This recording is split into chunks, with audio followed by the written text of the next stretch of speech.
Vous savez maintenant coter un dessin de définition. Il reste le problème de la surcotation ou du manque de cote. Comment s'assurer que le dessin que vous allez envoyer à la fabrication possède le nombre nécessaire et suffisant de cotes pour le définir sans ambiguïté? Pour ce faire, je vous propose un outil de vérification qui nécessite d'être très rigoureux dans son utilisation pour qu'il soit efficace. Attention, cet outil ne vous permet pas de trouver les cotes fonctionnelles. Il vous permet simplement de vérifier que le dessin n'est pas surcoté et qu'il ne manque pas de cotes. Par contre, il peut aussi vous aider à trouver des cotes de liaison au brut si celles-ci ne sont pas fonctionnelles. Le dessin d'ensemble partiel montre en extrémité un carter qui va nous servir d'exemple pour utiliser cette méthode de contrôle. Les vues choisies sont une vue de face et une vue en coupe, ce qui est suffisant pour définir entièrement la pièce. Le premier travail consiste à repérer toutes les surfaces usinées, et seulement les surfaces usinées, avec une lettre impérativement en minuscule, de façon à ne pas confondre avec les lettres majuscules qui seront des références sur le dessin de définition.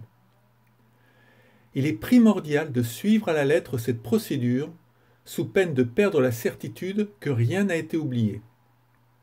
Ainsi, je repère cette première surface par la lettre petit a et je mets un carré autour parce que c'est une surface plane. Sur un papier vierge format A3, je reporte au crayon, et c'est important que ce soit ton crayon, on le verra plus tard, la lettre petit a encadrée. Je choisis arbitrairement une autre surface. Elle est plane, donc ce sera un petit b encadré que je reporte immédiatement au crayon sur ma feuille A3. Je repère ensuite une surface non plane que je baptise petit c et que j'entoure d'un cercle parce que petit c n'est pas une surface plane.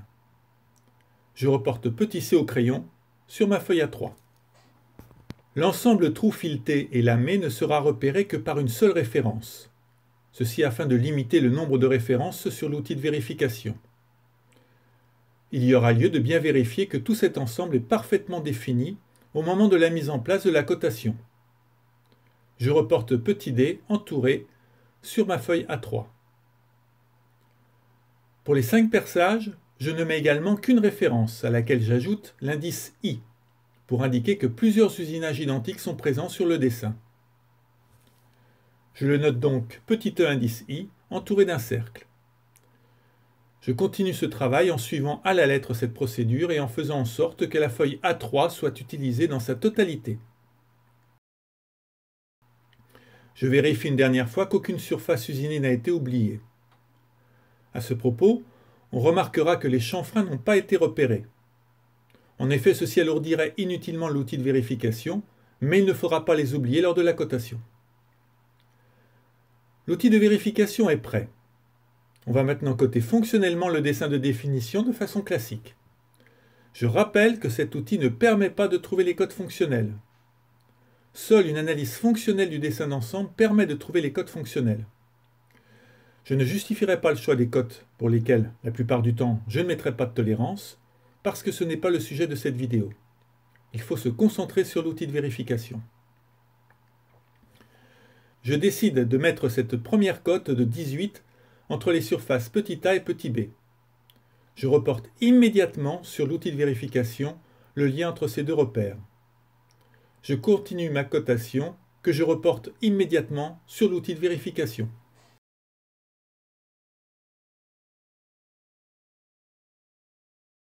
Je m'intéresse maintenant à l'ensemble des surfaces constituées du trou fileté et du lamage. Tous les repères entourés d'un cercle doivent faire l'objet d'une bulle définissant la nature de la surface ou de l'ensemble de surfaces. Idem pour l'ensemble des 5 trous diamètre 10. Pour la rainure de 2 mm, on voit que les références sont inutilement éloignées. Je déplace donc J pour le mettre proche de I et je les relie par la cote de 2 mm. C'est pour cette raison qu'il faut établir l'outil de contrôle au crayon afin de pouvoir le modifier parce qu'on ne sait pas dans un premier temps qui sera en relation avec qui. On continue la cotation avec le même problème pour petit g. Pour aller plus vite, j'ai coté tous les diamètres. Mais il faut cependant toujours suivre la même procédure. Je mets une cote sur le dessin de définition, je la reporte tout de suite sur l'outil de vérification. Sans quoi l'outil ne sera pas fiable. Ces codes sont situés dans des bulles attachées à chaque référence.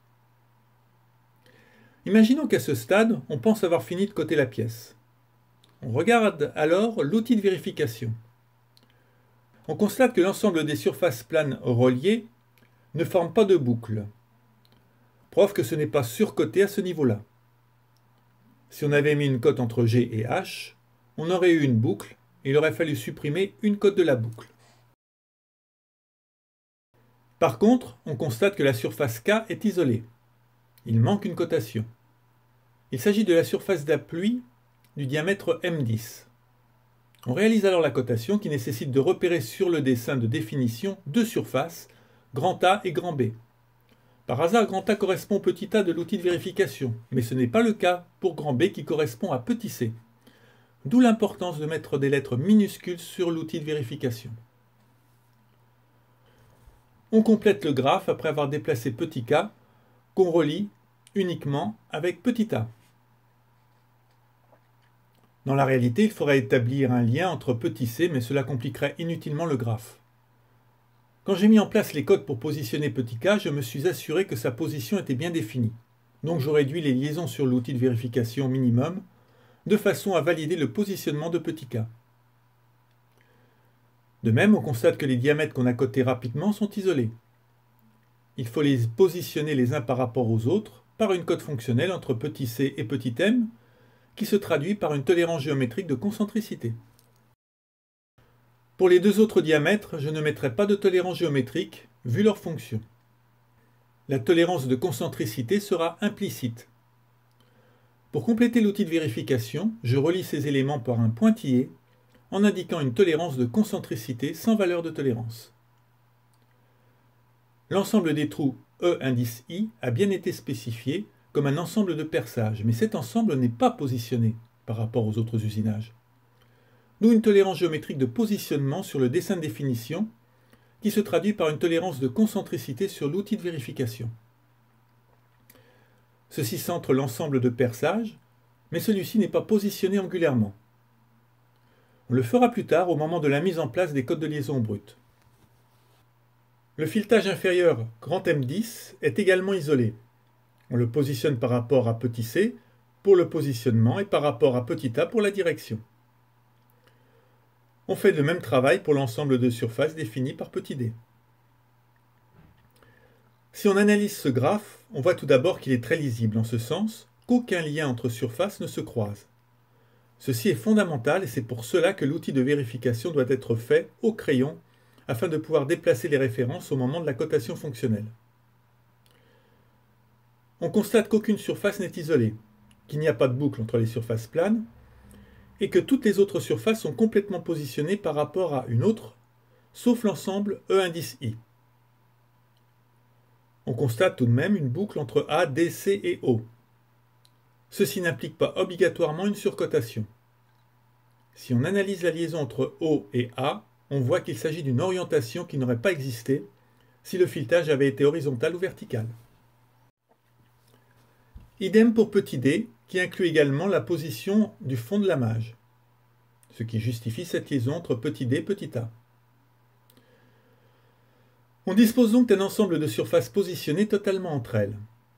Ceci dit, cet ensemble n'est pas positionné par rapport au brut, d'où la nécessité de mettre en place ces cotes de liaison brute qui va anticiper l'isostatisme du montage de la pièce sur la machine. L'outil de vérification peut nous aider à trouver ces cotes de liaison brute. On sait déjà qu'il y en aura une avec E indice I, puisque cet ensemble n'est pas positionné en rotation. On constate également que beaucoup de liaisons convergent vers petit a et petit c. On va donc voir si on peut établir une cote de liaison brute à partir de ces deux surfaces.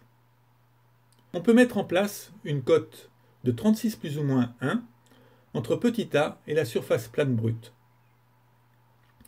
Ceci traduit un appui plan, donc un blocage de 3 degrés de liberté. On peut établir une concentricité entre petit c et le diamètre extérieur brut de la pièce. Ceci correspond à un centrage court, donc 2 degrés de liberté. Au passage, je code pour indication, donc entre parenthèses et sans tolérance, le diamètre extérieur brut. Cette cote n'est évidemment pas reportée sur l'outil de vérification. Reste le positionnement angulaire de la pièce de révolution.